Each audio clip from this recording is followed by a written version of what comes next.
Welcome back to my old stomping ground, the Red Lion pub, a stone's throw from the gates of Parliament. Weekly, I bring you the best gossip, guests, stories from a pub table in the heart of Westminster. Today, we're in the Red Lion pub. To mark my return to the Red Lion pub, I'm so pleased to be joined by a very old friend in Westminster, a politician with one of the deepest and richest voices, as you've just heard, in politics, Sir Geoffrey Cox.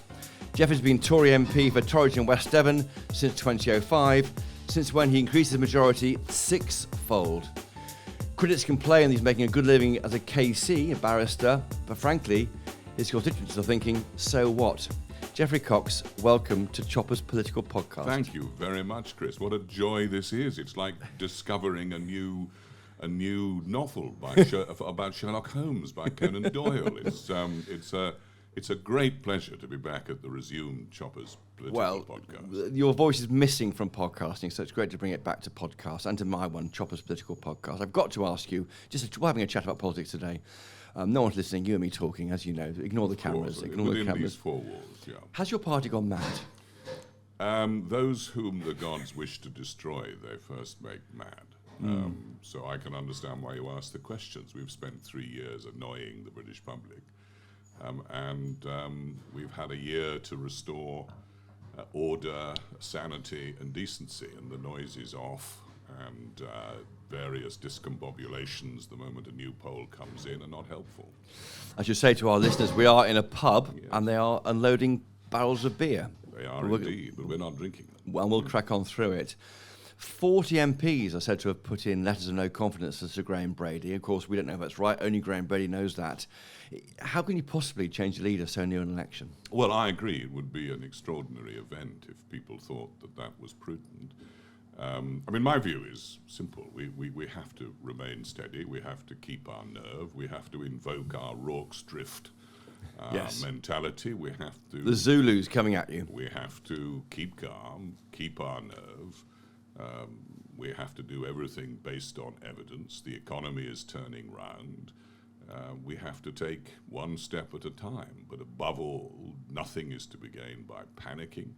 We have to remain steady in the face of the enemy. Yes. In theory, you shouldn't be like the Welsh Guards in Rorke's Drift, because you've got an 80-seat majority that you won in 2019. It's fallen since then, but you have got numbers, more numbers than other MPs in Parliament. Yes, but numbers mean very little if you've squandered political capital as badly as the Conservative Party has squandered it since the beginning of 2020. Yes. There was no doubt there was a huge repair job to do when the Prime Minister came in the latter part of 2022.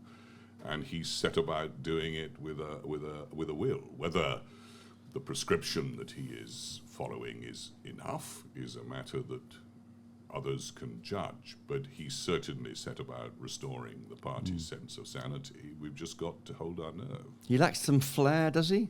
I think of you at the dispatch box, in your pomp when you were the Attorney General defending Boris Johnson's Brexit deal and the rest. But maybe he lacks a bit of that flash. You need to... Well, the Prime Minister is a serious administrator and man of government. He's interested in achieving things, not in grandstanding. And I think, to be fair, he is starting to show that he's turning things round. If I had a criticism, yes, not that he should be grandstanding. I don't think that's in his character, but that we need to know a little bit more about him. He's got a great story to tell. This is a young man who went round on his bicycle delivering prescriptions to people in Southampton from the corner shop his parents owned. We need to hear a little bit more about him, about why he loves this country as much as he plainly does, and he needs to get that across to the public, I think. And perhaps increasing or cutting taxes by cutting national insurance that very few people understand. It's not even called a tax, it's called national insurance contributions, might explain why you're not getting the benefit in the polls yet. These kind of big Tory things have happened in the past few months. Well, these are very important things to have happened because they put back some money back into the pockets of people who were whose pockets had been lightened over recent months and years by additional tax. But I agree with you that what I think we need to see from the government is a clear pathway to the future. Where are the Secretaries of State making big speeches about the 3 new ideas they've got in their departments for the next government? Where are the ferment of ideas that we should be in? I would like to see the government starting to pronounce about. Has your party got a death wish? Is it just exhausted?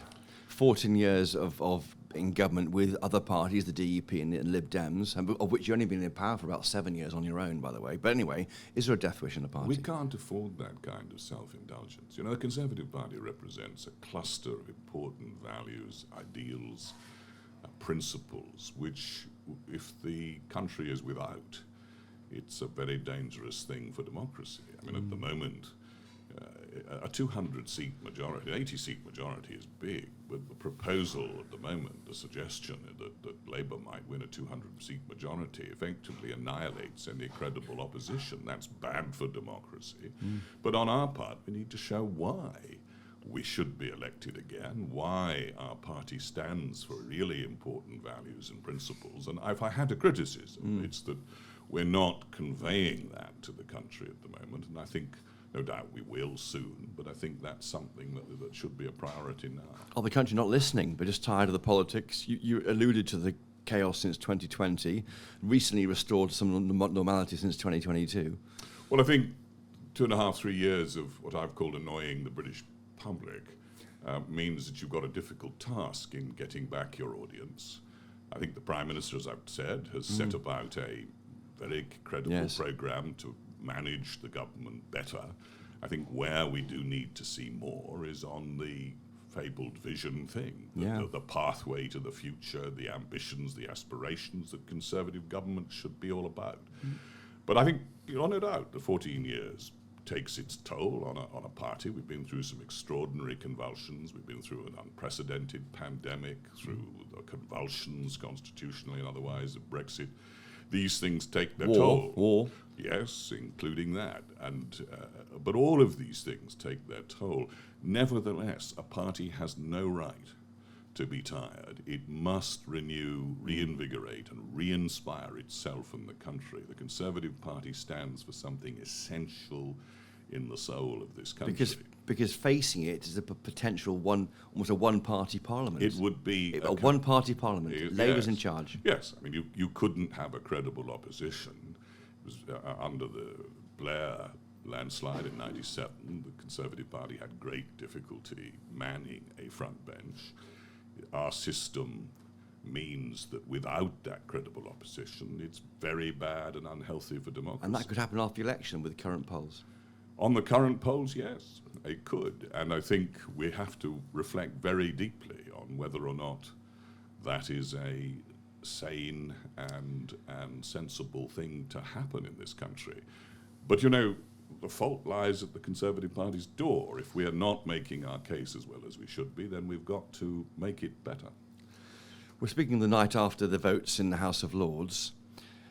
What's your view of the House of Lords? Does it annoy you? I mean, is it time to scrap the Lords, or they're doing their job, aren't they? They're revising legislation that they're not happy with. It doesn't annoy me at all. I think the second house is important to democracy. It operates as a check, a brake, a constraint, an important constraint. And God knows if we were to have a 200-seat massive Labour majority after the next election, the House of Lords will become more important than very ever. important indeed, because then you have a form of single-party state, essentially, where the second house becomes more important. That's why I'm saying we must warn people against what could mean. And that happened, of course, under Labour. I remember vividly, the House of Lords became this place where they rejected Supercasinos, for example, in 2005 or 6. I think the Lords is an important revising and secondary chamber that can cause people to pause, and I think in the case of a massive majority, it becomes even But more with the Rwanda plan, I mean, they've rejected the bill twice now. You're a senior KC. Lawyers are making the running. Are the lawyers wrong? Well, I don't agree with all of the objections that are made to the bill. We're facing a crisis of confidence in the system of asylum and immigration, and I think the bill is an attempt to respond to it. I don't think that all the criticism is fair. Some of it I understand. But on balance, I think the Lords must give way in the end to the decision of the Commons, and I'm sure it will. And the Rwanda plan will work in your eyes? I think it will It will be I say work. I mean, it will take some people will take off and be flown to Rwanda. Will it be enough to break the? It will be one instrument Yeah. in a golf club bag full of instruments. A quiver of arrows. Yeah, I think it will help, because if people see the planes taking off, if they see that they can spend 10,000 getting across the channel and it won't avail them, I think they will have to pause for reflection. But it's not enough on its own. No. I mean, plainly, we've got to streamline the administration, make certain that we're deporting those who've been refused. And to be fair, the government is doing that. There have been dramatic reductions in backlogs. There have been a reduction in the number coming across the channel already. By a third. The Albanian arrangements meant that the number of Albanian males coming across the channel dropped precipitously after that arrangement had been made. So I think the government is doing everything it can do, and I think Rwanda is an important instrument in the range of policies. Just on Reform UK, is that a worry for you in Tories and West Devon? Do you have are they taking support away from you? I think at the moment there's no point in being worried about anything. You've got to just keep your nerve and hold steady. Yeah. Of course, there are many Conservatives, but also Labour voters who are reflecting on an insurgent party that can reflect a protest vote. My point is that a protest vote could mean the extinction of any serious opposition to a massive Labour majority in 2025, and we will wake up to something that we really do not want. And before we... Even Reform UK voters, of course, don't want a Labour government, you'd imagine. Of course they won't. But on the other hand, they're understandably frustrated with 3 or 4 years that they think have been wasted, and I have considerable sympathy with that view. Do you enjoy politics? You were the breakout star of the 2018 party conference with your warm-up speech for Theresa May. I enjoy aspects of it. Yes. You're a showman, aren't you? I don't enjoy all of it. Are you a showman? I wouldn't say that. I'm a jobbing lawyer, but I have enormous love for my own constituency. It's where I live, where I've lived for a quarter of a century. My children have been brought up there. And what keeps me going is returning to Devon, meeting people in Devon, and feeling a sense that I have an enormous privilege and honour to represent. You hold the office of an MP and you have a second job as a KC, and some people have been criticising you for that because you make money as well. Well, I have a profession. Forgive me, a profession. A profession. I'm trying to explain it in correct terms for you. Is that because people don't understand the point of an MP? An MP is an office, isn't it? And it's how you fulfil that office is how you're judged every 5 years. And looking at your majority going up sixfold since 2005, the constituents don't mind. Well, I mean, some may very well mind, but I submit myself to their judgment at each election with humility. I don't think I've got a monopoly of wisdom, but I do think it's helpful and useful to Parliament to have professional people who continue their professions in the House of Commons. And I'm asked frequently to advise governments, all kinds of on international treaty obligations, on all kinds of really complex problems. And I think to have somebody in the House of Commons who is able to be called on for that kind of thing is an enhancement to the Commons, not the opposite. In fact, we used to have many. I mean, it was as you know, Chopper, John Smith spent a year in a trial once in Glasgow while he sat as a member of Parliament. It was a very common tradition for barrister MPs to continue their practice in the courts, and I think Parliament was the better off for it. And that's being lost, I think, isn't it? There aren't that many of you now. Well, why would they? I mean, you can understand with the intrusions into privacy, with the constant exposure to gratuitous tarnishing of an attacks on your reputation on social media and elsewhere. It becomes a much harder job for those who otherwise could lead a very comfortable and no doubt affluent life. And you personally felt that, didn't you, when you were under fire for advising the Cayman government and you worked from overseas and the rest of it? I mean, did you ever think about packing it all in? No, I never did, because for me, the love of my constituency, the love of advocacy and representing 70,000, 80,000 people in Devon keeps me. It's my pole star. I mean, it's what keeps me going in politics. It's the sense of sheer honour. I mean, there's not a day that goes by, Chopper, when I don't walk through the doors of Westminster and still feel the little hairs go up on the back of. I feel the same. It's an amazing place to. It's a privilege. It's a great privilege and an enormous honour, and I still believe in the values of public service, and that is why I'm doing it. It's a privilege to be able to serve the people of Torridge and West End. So you never had a wobble, even when you were under, because you were under some criticism, weren't you? I genuinely haven't had a wobble. My philosophy is that the harder the pounding you're taking, the more determined and nerveless you should be. Steel yourself for the challenge. My advice to my colleagues. Under heavy pounding, steel yourself and face the enemy. And not that there are any enemies in politics. Of course there are opponents, but you know what I mean. I do indeed. Are you in a men-only club, the Garrick? No, I don't join clubs. I'm not a great joiner of things. When I go home and finally lay down the cudgels to rest, it's to spend time with my wife and my family and my dogs and live in the beautiful Tamar Valley where I've lived for a quarter of a century. So you don't think... You have no problem with Simon Case being in a men-only club, for example. The Garrick Club. It's not for me. It's not for you. But I don't have any political objection to it. No. I think people should be free to choose how they organise themselves, insofar as it's a private occupation.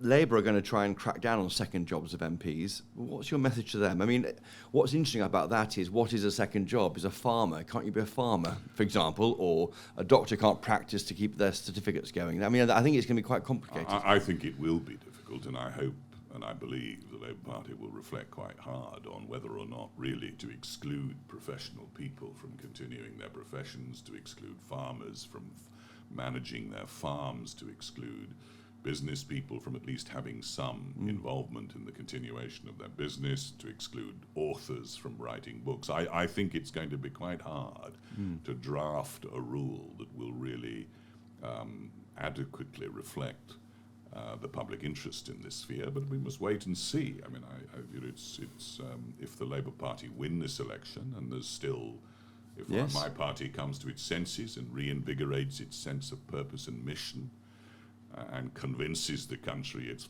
fit and worthy to serve again, then there is no need for the Labour Party to win, because I believe that win would be a catastrophe for this country in the longer term.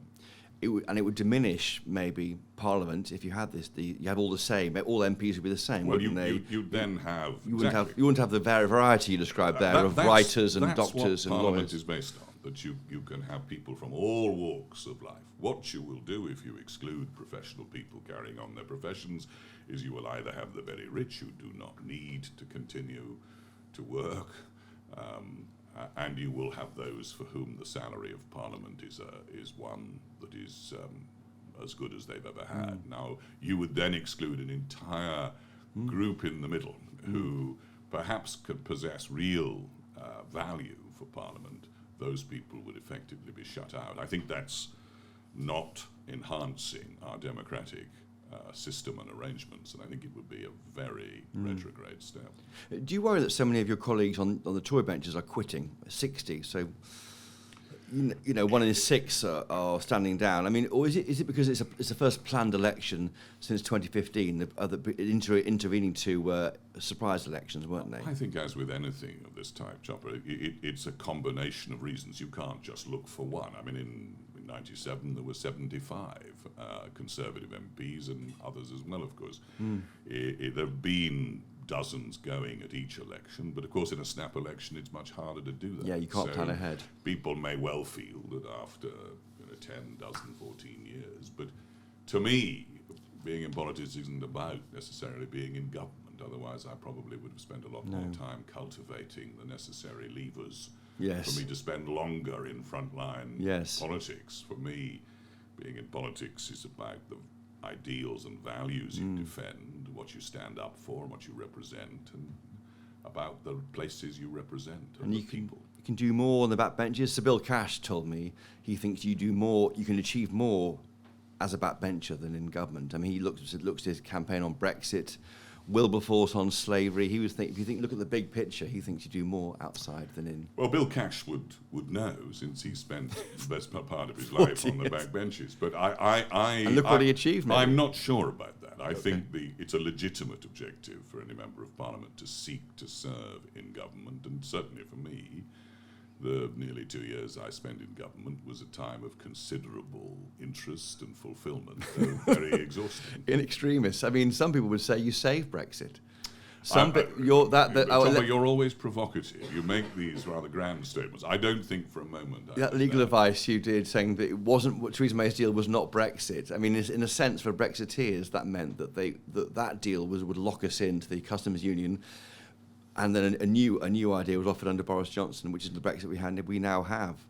It's all down to you, Sir Geoffrey Cox. Well, I don't believe that. I think that my advice may have played a small part in inducing the Parliament not to vote at that point, but I rather suspect it would have voted that way anyway. How is Brexit going? Well, it hasn't, I'm afraid, had the benefit of a coherent, sustained, focused plan. My regret about the last 3 years is that in January 20, what we needed then was to develop a coherent way of taking advantage of the new freedoms that we had, but of course we were blown off course by a pandemic. I'm not sure that's a complete excuse or defense. I think it's mitigation. What we needed was a coherent plan to re-energize the sources of our national strength, both economic and political, to bring together people after the convulsion of Brexit, to heal, if you like. There's been no time to think about it. I just think that the bandwidth of a government faced with the pandemic, it was probably a lot to expect. Yeah. I think there was about an 8-hour gap between the end of COVID restrictions and the outbreak of war in Ukraine. Yeah. And that was in the middle of the night. Yes, so, in terms of bandwidth. Events, dear boy, events, wasn't it, Macmillan? I mean, the government has been shaken by a constant series of unforeseen events. You could say that Brexit wasn't unforeseen, but the pandemic plainly was, and the inquiry, no doubt, will get to the bottom of why. So you've got mitigation. I don't think it's a defence. I mean, I'm quite a harsh critic. Yes, you are. Of the Conservative Party in this respect. I think we squandered 3 years. I think there is strong mitigation, but I do think we needed a plan, and regrettably we've annoyed the British people by having been given that great trust, by allowing ourselves to be blown off course by the pandemic and by other events. Brexit was a moment when this country said we're going to take all the power, or a third of the power, laws made in Brussels, make them created in Westminster, in Whitehall. It's down to the elected politicians like yourself to do it. And we are accountable. And that's the point of it. For the first time, we can't say we'll go to Brussels. The sole exclusive responsibility lies in Westminster. And I do believe the Prime Minister is doing his best to restore sanity and good order to government. I think he's done that over the last 18 months. I think what we really do have to do now is explain to the British people why it is a Conservative government that holds the key to the future. Even if we have now an interregnum of the Labour Party, it will be the Conservative Party, just as it was Margaret Thatcher in 1979, who will have to intervene to provide the radical reforms that are necessary to this country in order for it to look at the future with bright prospects. Well, Sir Geoffrey Cox, thank you for joining us today on Chopper's Political Podcast, back in the Red Lion pub. It's been a great pleasure. I'm delighted to see you back. As I say, it's like having an old friend back, a good book that you've missed or lost. But now it's back. I hope you turn it on in your kitchen with the dogs around you in Trojan West Devon. Will, and I wish you the very best for this exciting new chapter in the podcast. Thank you, Sir Geoffrey. Now listen, that's all for this week, listeners. I've loved being back here behind the podcast microphone. Please sign up and subscribe to this podcast to ensure you can find this episode wherever you can find it every week. I'd love to know your thoughts on what Sir Geoffrey had to say today. I do tweet at Christopher Hope on X and email me chopper@gbnews.uk. If you enjoyed it, please tell your friends. I know Sir Geoffrey will. And if you really enjoyed it, please leave a 5-star rating and review on Apple Podcasts and Spotify to help other people find it. Thank you to the brilliant team behind it, behind the camera, behind the microphone. Mick Booker, Jeff Marsh, Rebecca Noons and George McMillan. But most importantly of all, thank you to you for listening and watching. If you want more Chopper in your life, and I know Sir Geoffrey does, catch me weekly on GB News at midday on Wednesdays for PMQs Live when Palmed is sitting. Keep up to date with our best political reporting at gbnews.com. But from me, until next time, cheerio!